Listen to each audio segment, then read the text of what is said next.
Tashtele Kedorla, and Tashtele to everyone watching. My name is Rigzin Gyaltsen. I'm 16 and a student at Berkeley High School in California. I'm here today with 2026 Sikyong candidate for the Central Tibetan Administration, Kaydor Aukatsang. Thank you to anyone watching, and of course, thank you, Kaydorla, for taking the time to speak with me and have a conversation about youth involvement in Tibetan politics. For this youth fireside chat today, I have gathered questions from other members from the Tibetan youth community. So thank you to everyone who sent me your questions, and I'm very excited to get into this conversation with Kaydorla and talk more about the election. But before we begin, I also want to highlight the intersection of Tibetan democracy and youth involvement.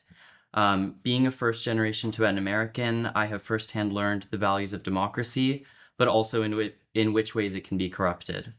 As the Tibetan youth, I think we have a grave and dire responsibility. Tibet's freedom and sovereignty lies in our very hands.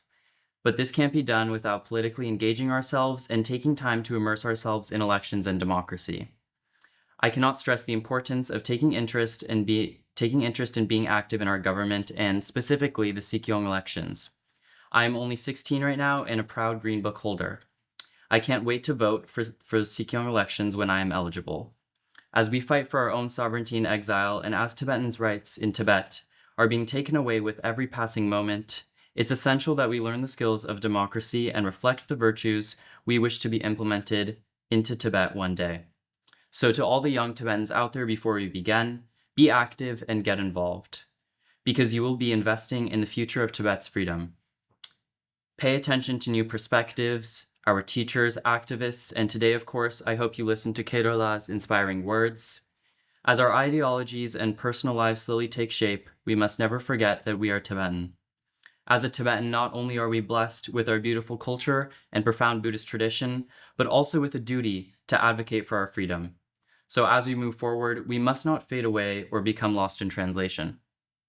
Our presence must be heard, and we must pay attention to our elections, because the future of Tibet truly does lie in our generation's hands. So, diving right into the questions for you, Kaydorla, His Holiness the Dalai Lama is a strong advocate for democracy. He agrees that the best system for serving people is to put power in their very hands. As His Holiness would agree, democratic rule, free election, and citizen participation are essential for justice, human rights, and progress for Tibet.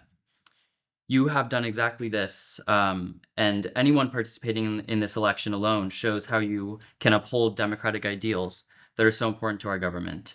But beyond your participation, can you share the experience in government you have that makes you a qualified candidate for Sikyong? First of all, Rigzin, I just want to say what a delight and how pleased I am to be here with you this afternoon in Berkeley, and through you, reaching a very wide audience of especially Tibetan youth who I'm sure are closely following the 2026 Tibet elections, the Sichi elections, both the Sikyong and the Parliament and Exile elections. And as far as your question, I have been involved in the Tibetan freedom movement, in the Tibetan community work, since I would say 1988. That's when I was in college back in the University of Delhi, India. And, back then we were working with, we were part of the whole Tibetan Youth Congress, which is the largest NGO in the Tibetan community with over almost 10,000 members. So many past and current and also, I think, future Tibetan leaders, they really cut their teeth through their, experience and having served in the Tibetan Youth Congress. So Tibetan Youth Congress is a wonderful platform to really get that first exposure to activism and to really working for the community and for the Tibet cause. So I did that, and then it's just to, not to get into too many details, but then I had a chance to come to the US, and then I worked with the International Campaign for Tibet for 3 years. And then I had a chance to also visit Tibet in 1992. And then I went to grad school in Boston, and then my life journey brought me here to the Bay Area in 2000. And then from 2000 to 2011, I spent 11 years in Bay Area, based in San Francisco. And during those 11 years, I had a chance to very closely work with the Tibetan Association of Northern California. So we did a number of, I think, really special projects, including helping identify and raise money and buy, what's now the community center in Richmond. We also really started the weekend, Tibetan school, which is helping preserve Tibetan language and performing arts, right? And also Tibetan Buddhism. And then we were able to just start a number of other programs around health, youth empowerment, scholarship for Tibetan college students. And in 2011, a good friend of mine was running for back then, this position that I'm running for now used to be called the Kalun Trippa. So a good friend of mine, Dr. Lobsang Sangye, who was one of the first Tibetans to go to Harvard Law School. So he ran, and he was a total outsider, and he was elected with a pretty big mandate. And so he asked me to come over to Dharamsala, be part of his team.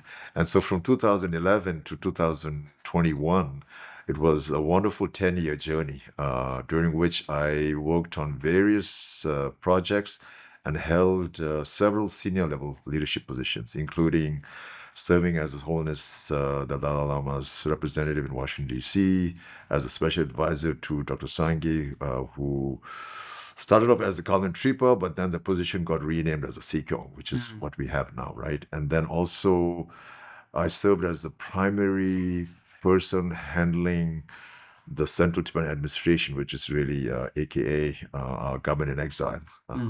So the relationship between the CTA and the U.S., a lot of the donor agencies in the U.S., as well as Europe, Canada, and then I helped lead an entity within the CTA called Social and Resource Development Fund.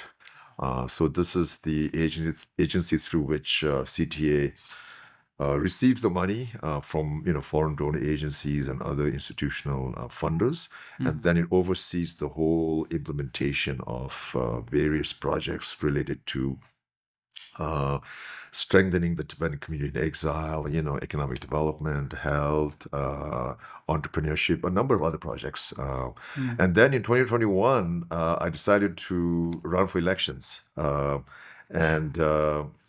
And I served, I decided to run as a candidate in the 2021 Sikyong elections. And there were about 7 or 8 very qualified candidates. So it was a very tough competitive race in the preliminary, because the Sikyong election is a 2-step process. There is the preliminary elections, and then the top 2 candidates, there's a runoff, the general elections. So I made it to the final round, and then came very close, a very close second. Yeah. So I feel like I have the required experience and the knowledge and the background and years of having worked and sort of served in the Tibetan community. Yeah. I mean, it sounds like you have a lot of great experience. Specifically, I'm a member of the Tibetan Association in Northern California. Can you tell me more about the impact that you have made at the Tibetan Association Northern California, specifically for students that go there or young people that go there? Yeah, I would say one of the biggest impacts we had during the 10 years of my service with Tank was in the area of education, especially college education, and also in terms of formalizing these weekend schools, right? Because I think one of the biggest threats right now, the Tibetan community, both in South Asia, where it's headquartered, and also the larger Tibetan diaspora community, the biggest threat is one of assimilation, which is already happening in a very state-driven and kind of a top-down, approach in Tibet. But those of us who are living in free societies in the West or in India, it's a choice, right? So but the threat is very, very clear. So if we're not careful, I think there's a real danger that because we're such a small community, it's just about 150,000 of us Yeah. outside Tibet. So just 1% of Tibet's population managed to flee into exile in 1959, along with His Holiness the Dalai Lama. So the biggest threat is really our identity, our culture, our language. So the way the community is dealing with it is through setting up these, weekend schools, especially on Sundays, where children as young as 5, 6, and all the way to those who are going to high school, they get, specific instruction and classes in Tibetan language, Tibetan music, Tibetan art. So actually, I among the many people I worked with, your mother was also very actively involved. Yeah. So we worked very closely together, and we really formalized, the schools, the weekend schools. It was happening in a very informal, informal setting, like in parks and small groups. So what we did was we took what we saw, and then we sort of succeeded in really sort of finding a more, I guess, a proper home. So initially it was working with some of the private schools and high schools I see. and renting spaces, renting space there. And then, of course, once we started getting funding, we did a lot of fundraising also. Then we had more formal setting. And now the school has grown so much, now I think there's close to 250 students who are there. So I would say one of the major contribution is around language and around preserving kind of the Tibetan identity, especially at that young age, right? When there's so much pressure to integrate and be like the kids here, right? Right. So that's one contribution I would definitely very proudly highlight, which was a collective effort. And secondly is also a scholarship program, which we, thanks to a very well, I guess, close support of the Tibetan community and a local philanthropist. Her name is Betsy Gordon. So she has a foundation named after her. And through her generosity, we were able to mobilize resources which enabled a number of Tibetan high school students to go to college. And that scholarship continues till today. And I think over 400 students have received, that support from that program. So I would, just highlighting two, I would say those would be two areas where we worked really well as a team, and I'm so proud of all the things we were able to, accomplish. Yeah, that sounds great. I myself, many young Tibetans in my generation are first generation Americans. We come here and we're exposed to Western culture at such a young age, and almost forced to assimilate. And there's like a extreme loss of language, culture, identity. So my next question for you would be, if you were to be elected Sikyong, how do you think you could use policy to cater to younger Tibetans who are also first-generation Americans and losing their culture and identity? That's such a critical question, Rigzin. And what I've been saying on my campaign trail, I'm actually on a campaign trail. I arrived here on the 9th and went to Boston first, then New York. And yesterday evening, on the 14th of January, I met with the Tibetan community here in Northern California. So it was a wonderful event. We had a good turnout.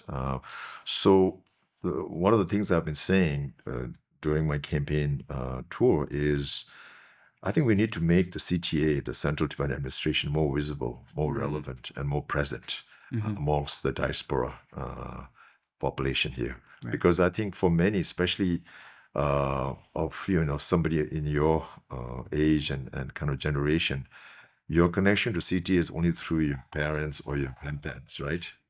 So I think since we are physically so dispersed, and then I think even in our hearts and minds, CTA is this institution associated with my parents and the elder generation, somewhere in India, very distant, right? Both in heart and mind, and kind of just physically as well. So one of the things I want to do, if elected, is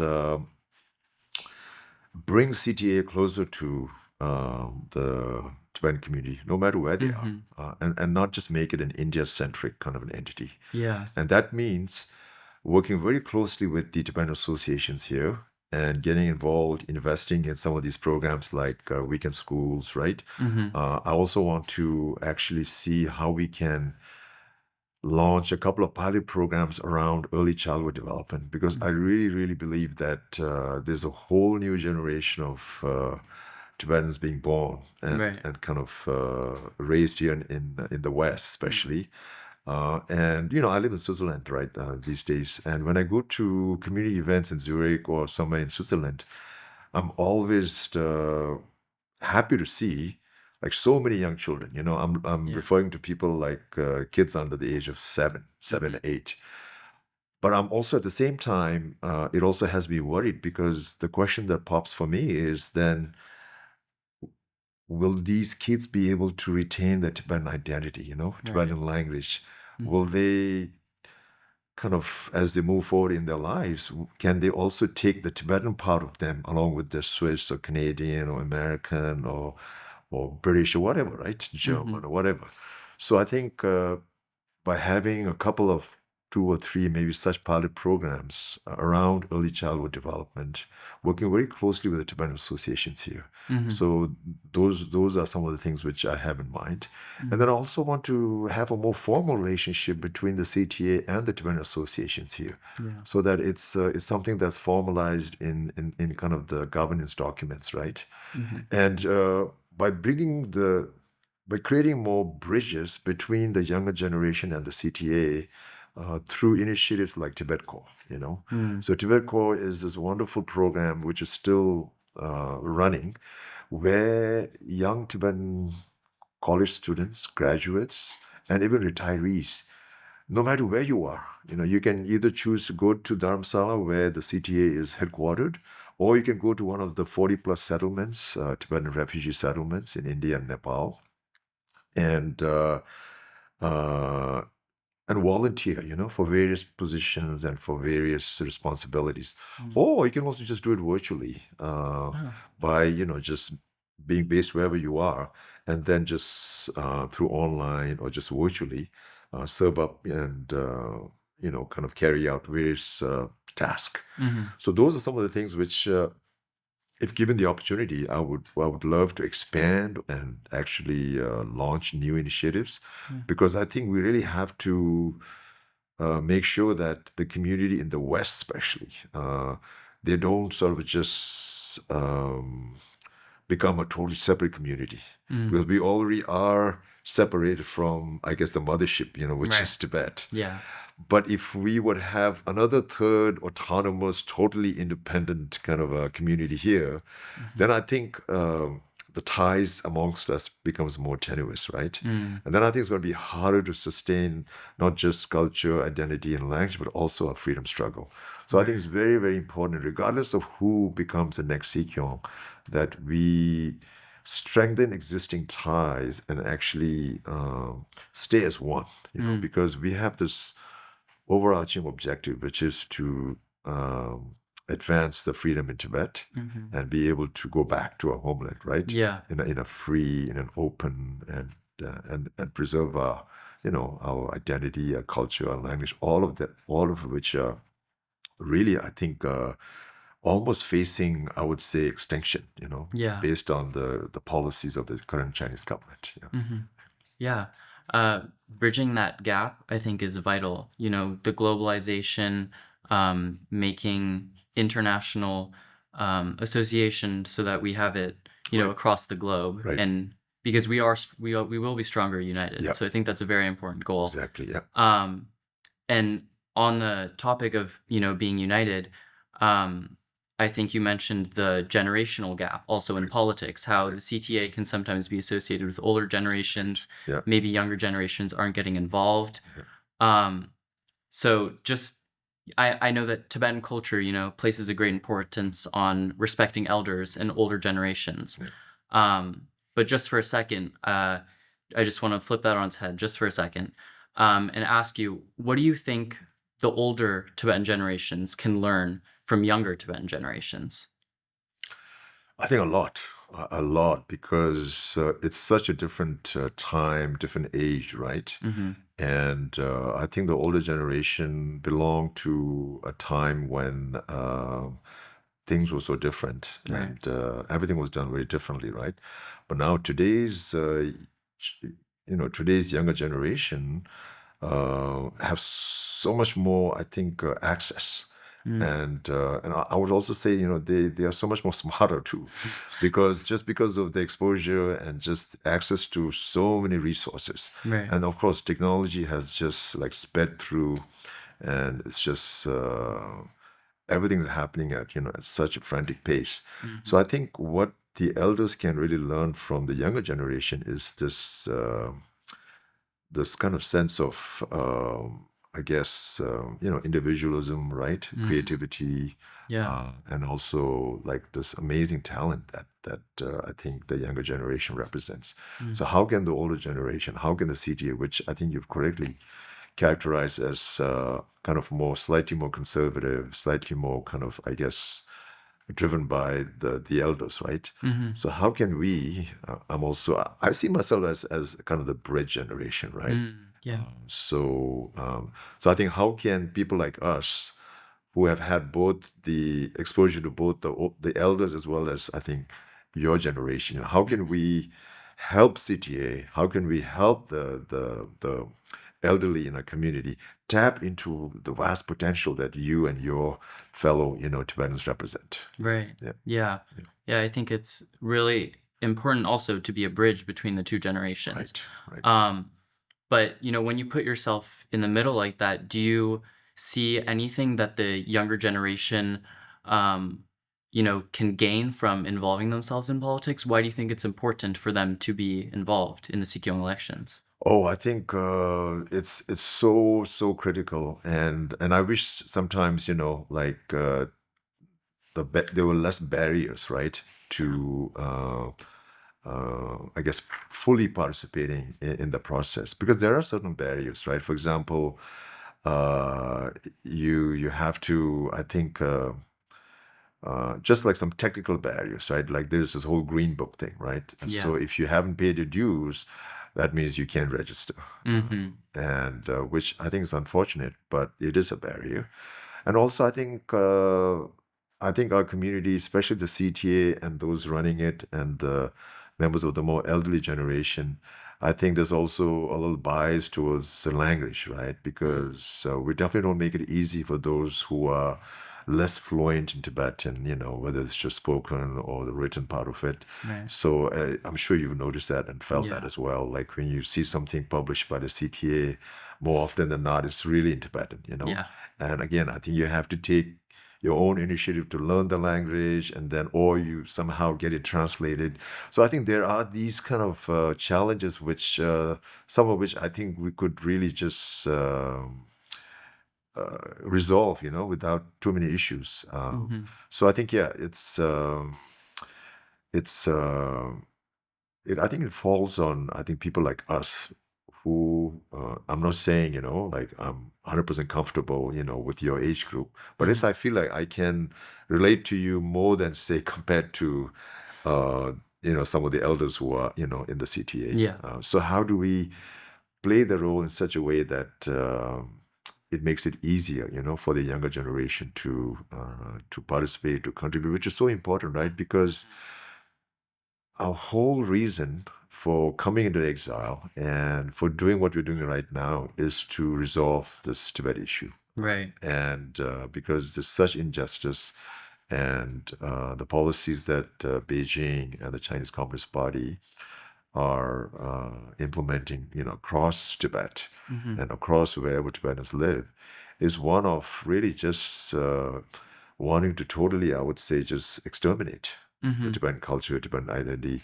And especially under the current Chinese leader, Xi Jinping, we're seeing a policy where there's no recognition for any kind of, I guess, fact that Tibetans are different. Our history is different. We were an independent nation, right? And we were forcibly occupied and invaded and occupied.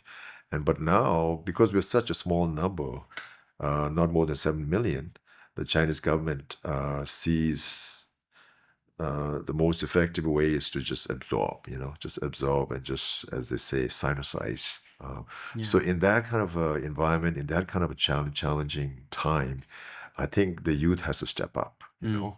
Youth has to step up and really just take the torch, Yeah. and build on the wonderful work and contribution of the leadership of His Holiness, the current 14th Dalai Lama, Mm-hmm. and member of his generation, and people like us, right? So how do we pass it on to you so that you can then kind of keep that struggle alive and then take Yeah. it to the next level? Yeah, Mm-hmm. yeah, Yeah.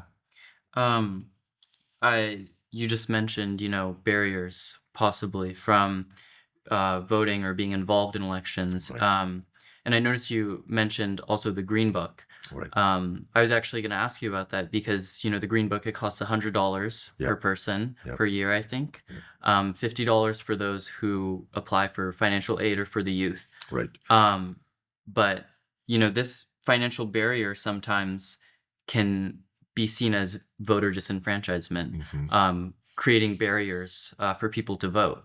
Right. So, do you see yourself remedying any issues people have with the Green Book? Any other barriers they might face, like financial barriers when voting? Well, the Green Book is it's a fairly established program, Yeah. and yes, when it comes to the specific issue of election, I definitely sympathize, and I wish there was a way to not make that a requirement for voter Hmm. registration. Um, but whether I can change that or not, I think depends on a number of things, because the way CTA works is like any normal government, Hmm. even though we don't have our own state, there are these three pillars of democracy, right? So the power is shared across the three pillars. So a lot of these kind of issues have to really be decided by the parliament. I And my see. sense is that in the current environment, any such reform proposed, I doubt if it will be supported in terms Yeah. of, oh, let's do away with making kind of up-to-date contribution of the Green Book as a requirement for voter registration. Right. But having said that, I think there are a number of other things that can be done, and the CTA does do things. Like for example, this current Kashak has offered two amnesties. Mm. Like let's say if you're a family, whether you're individual or you have a family of two or three, and you haven't paid the Green Book for the last 5-6 years. So recently, under the recent amnesty, I think you just had to pay $10 a year. Oh, So which is much more reasonable, right? yeah. Than say paying $96 for each year. But of course, there's also a risk to that, because I'd say it creates some kind of moral hazard too, because there are so many who pay regularly. So if you have too many of these amnesties offered, then I think it also disincentivizes, Yeah. those who are good, Tibetan citizens Yeah. who pay the Green Book on time. So Right. I think it has to be done very carefully and selectively, and I don't think too often, because then I think it can have negative consequences. Then also just the ease, the ease of making contribution. Like Mm. when I worked in the CTA 5 years ago, we started this initiative of having an online, the ability to pay online. But the current administration, it looks like they haven't really done much, beyond that. They Mm. haven't really implemented it, beyond the pilot which we started. So things like that, because not every Tibetan can go to a nearest community center and take the book and the money and then, make the payment and get it, get a receipt. So Mhm. these days, there is technology widely available. So if we can just do it from the comfort of your home, Yeah. then I think that might actually increase participation, right? Mhm. And also, I think people need to be explained like why this initiative is important and how the money that's raised, which is about $2 million a year or so for CTA's revenue, an important source of revenue, by the way. And I think it needs to be marketed better, explained better. The Mhm. process needs to be transparent, more efficient. Mhm. All things which I can do Right. as part of the executive. But changing like laws, that requires the support and cooperation of the legislature. Yeah. I see. I Yeah. see. Yeah. And I mean, you're mentioning like a lot of different solutions they're taking, different approaches they're taking to different families, case by case. Yeah. And, you know, the CTA is also like a young institution. Right. We're still figuring things out. Exactly. But, you know, also there's like the young generation. So when we're in such a young democracy and such a young government, what do you think, um, what skills do you think, or what steps do you think the youth should take to start being more politically active? See, I think this goes back to an earlier question you asked, because now since we're kind of into the discussion and it just suddenly dawns on me, I think where the youth can really contribute is, and where some of these changes can really happen and needs to happen is the way CTA operates. It's still very much based on the spirit of like you're kind of giving back to the community, you know, like it's like there's a word for in Tibetan called semshu, you know, like a sense of patriotism or, you know, like service. But I think it needs to be that, plus it also needs to be more professional. And that's where I feel like the younger generation, given the education, the experience, the exposure, can really help transform CTA into a more professional entity, and a more professional driven, you know, organization. And by that I meant, and I've been saying this in some of my community events, it's like we need to have like, you know, clear like metrics, you know, like just outcomes, you know, performance indicators. But right now it's all like, okay, I'm in the service of CTA and I'm doing my best, but there isn't really a way to make it a more impactful organization, right? Because it's still not a professional kind of a professionally oriented, professionally driven organization. So I think that's where I think whether it's through full-time service, you know, within the CTA structure in India, or whether it's in some other more kind of, I guess, less permanent capacity, I think the contribution that you and members of your generation can really make is helping transform CTA into a really top-notch professional organization across the board, you know, in terms of just governance, in terms of how it communicates both internally and externally, just the operations of it, because it's a $40 million operation, not big, but still, you know, quite big in terms of just by Tibetan standard, right? Yeah. And it has like 7 departments. It has over 1,000 employees, full-time employees. So how do you reimagine the CTA so that, like, you know, comparing it to like a private sector entity, you know, like a small company, how do you like really run it like in terms of efficiency, in terms of impact, right? In terms of just communication and just having strategy and just so that's where I think it'll take time, but I think that's where we need to go. Otherwise, I think if we're still in that 60s, 70s state of things where everything was like driven by people who were not formally educated, right? I see. They had this kind of sense of patriotism and wanting to really contribute.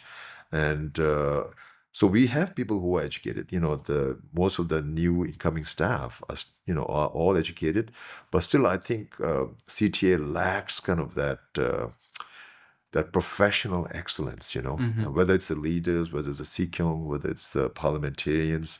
So I think if we have more of that, I think we can become a better, a more efficient, and a much more higher impactful organization.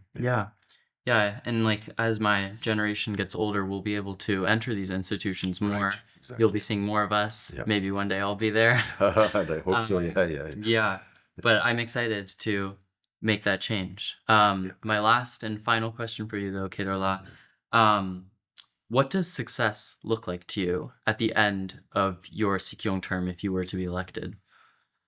See, when I announced my candidacy for this 2026 election, which was back in November 19th, I cited 2 reasons as to why I'm running again, since I ran in 2021 also.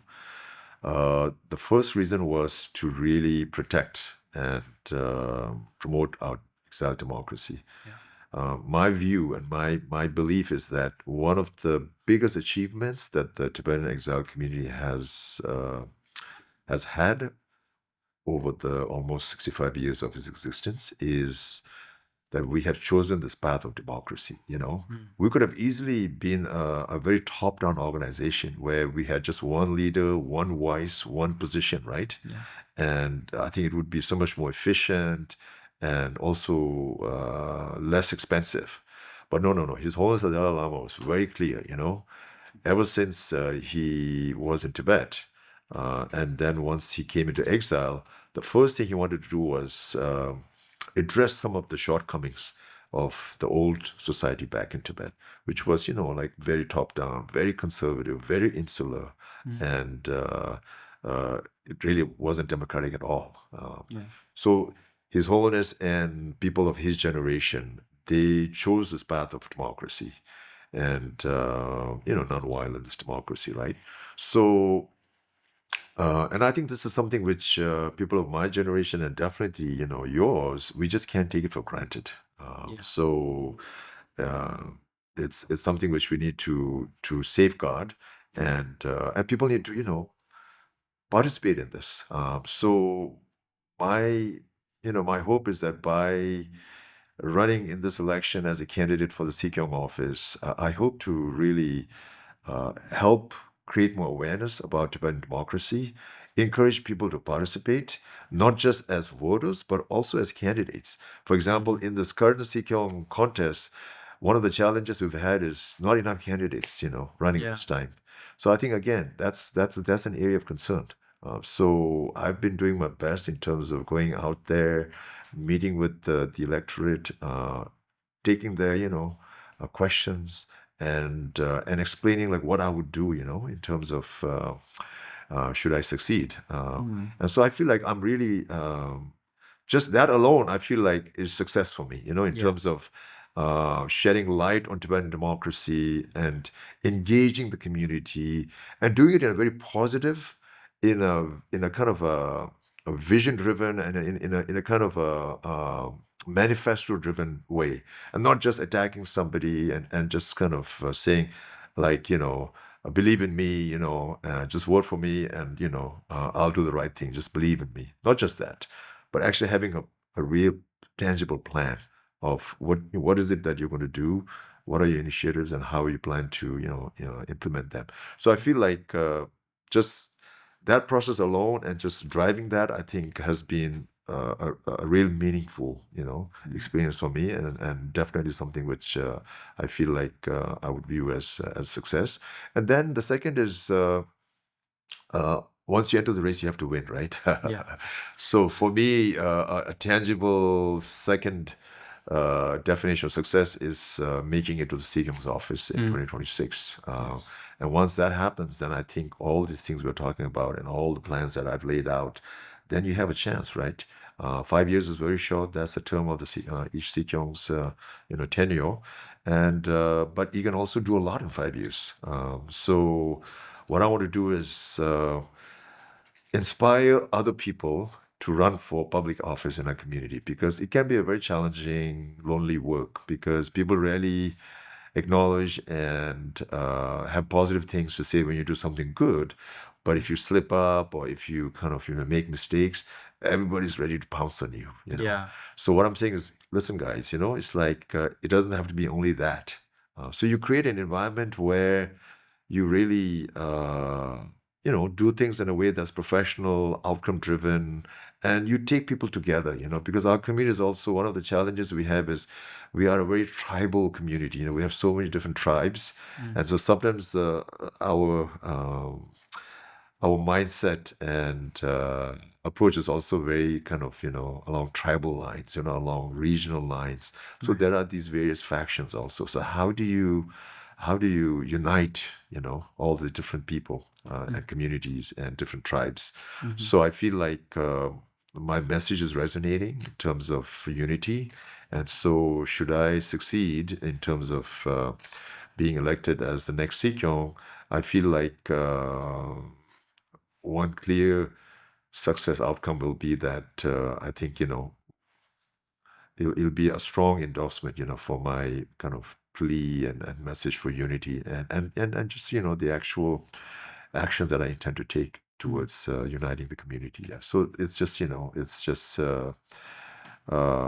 regardless of the outcome of the 2026 elections for the Sikyong office, I feel like just where I am at the moment, I've already achieved some success. Yeah, Of course, the absolutely. real big success is winning the election and becoming the next Sikyong. Yeah. Yeah, and you've already contributed so much to this election. Right. Yeah, regardless of outcome, you're participating in the democratic system, you're shedding light on it. Yeah. I think that's amazing. But those are all my questions. So thank you, Kaydor. Thank you, Rigzin. Thank you.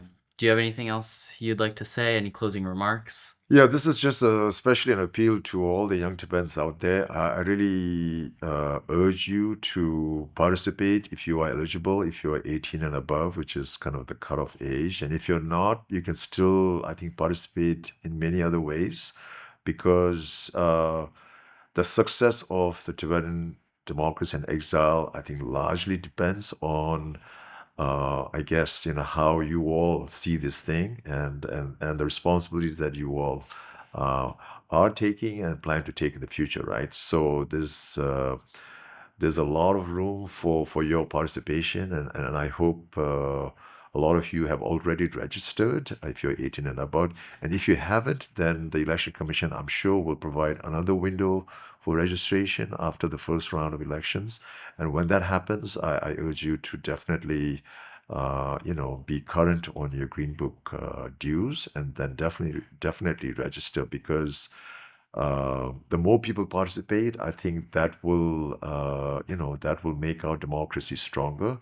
And this position that we are, electing people for, both the Sikyong and the parliament, these are the two leadership positions, right, which have such a critical role in kind of advancing the Tibetan freedom struggle, in kind of keeping the Tibetan community in exile together. So it's a very, very important initiative, and I hope you all will closely follow, closely participate, and also educate yourself, in the process. Thank you. Yeah. Yeah. Thank you. Thank you, Kaydor. Thanks. Yeah.